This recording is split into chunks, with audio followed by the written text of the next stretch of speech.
Verse 2 again. So now Abraham says, Master, or Adonai God, what wilt thou give me, seeing I go childless?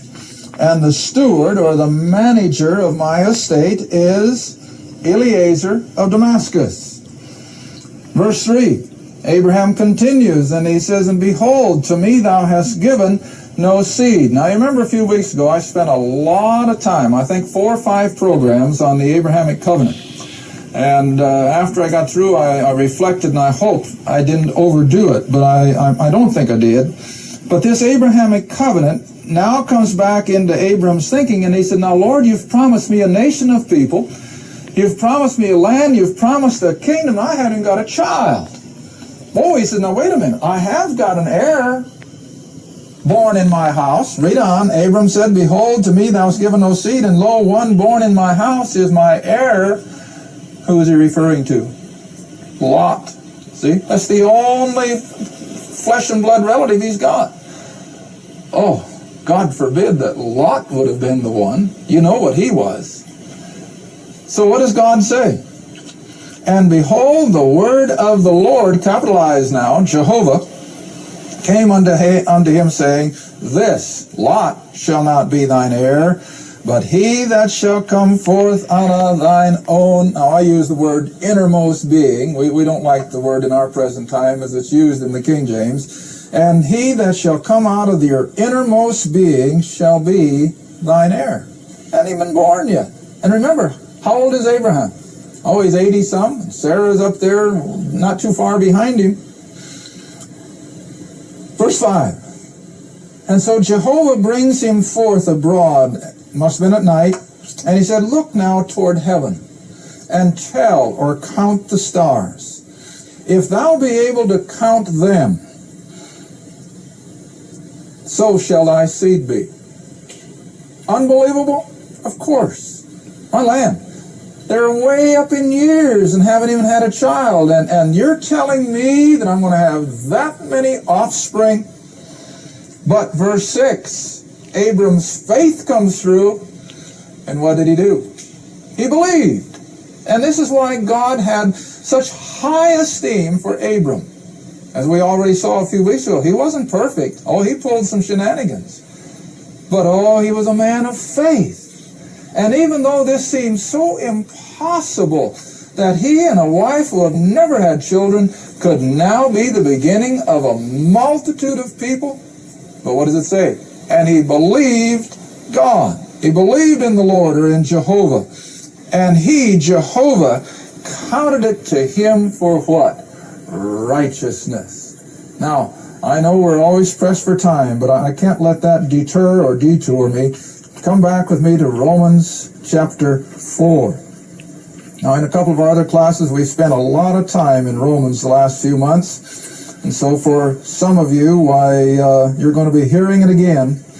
But I guess some of these things just can't be overdone. Romans chapter 4. Romans 4.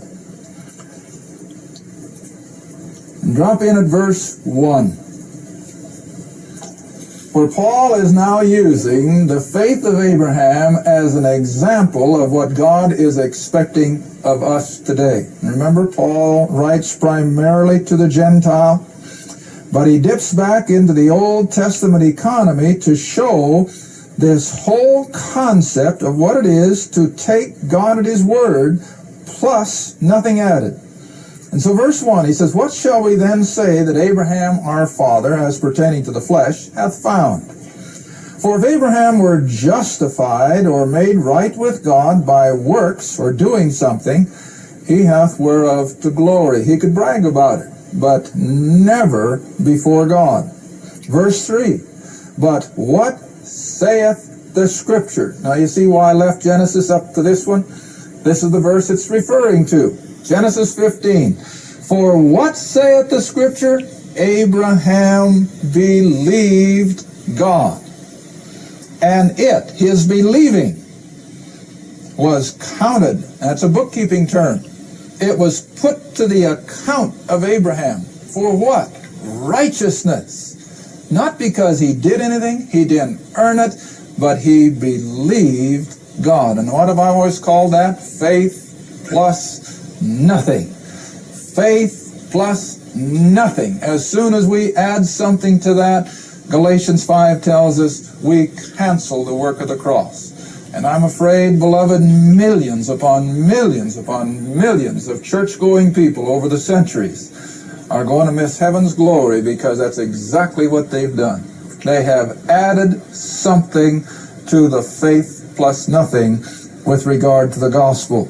All right, then verse 5. But to him that worketh not, that does nothing for salvation, but believeth on him who justifies what kind of people? Ungodly. How many times haven't you heard someone say, well, if I could just straighten up my life, if I could just clean up my act, then I'll get right with God. Hey, those aren't the kind of people God can get right with. God has to take that sinner right where he is. And God has to perform the miracle of salvation. And then, of course, there's going to be a dramatic turnaround. There's going to be a change in lifestyle. And this person is going to be a new creation. But listen, he can't do it first. Because if he does, then he is not in the area of faith plus nothing. He has now done something on his own. And we have to be so careful that salvation is totally the work of God, and all he looks for us is faith to believe. Now come back to